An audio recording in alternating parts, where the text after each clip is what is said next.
তুই এরকম পিঙ্কি সেজে এসেছিস কেন? ভালো না, মা কিনে দিয়েছে এটা ম্যাচিং টুপির সাথে। বাহ।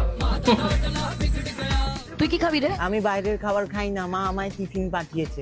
এই যা ওয়াটার বোতলটা এই তো এখানে আছে, রাস্তাটা পার করতে পারছি। আমি পার করিয়ে দিচ্ছি। এই না আমার হাত, তুই মেয়ে না, তুই আমার হাত ধরবি না, মা বলেছে মায়ের পর শুধু বউ হাত ধরবে। যা বাবা, পাগল নাকি? মাতালের মতো লাগছে। ঠিক আছে মা, স্পেন্সার দিয়ে আমার জন্য ক্যান্ডি কিনে নিয়ে আসবে। এই তুমি রিমির বন্ধু না?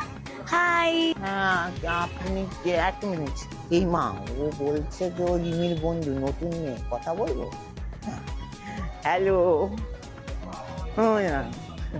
ফোনে আমাকেও দেখা। এই শোন এখান থেকে। ঠিকই বলেছিস। এ ভাই, আজকে কিন্তু তুই মেয়েটাকে কি প্রপোজ করেই দিবি? না মা বারণ করেছে। এই চুপ কর, খালি মায়ের কথা। গিয়ে বলবি তুমি আমার বউ হবে। কি বলবি? তুমি আমার বউ হবে। যাই, তুমি আমার বউ হবে, তুমি আমার বউ হবে, তুমি আমার বউ হবে, তুমি আমার মা হবে।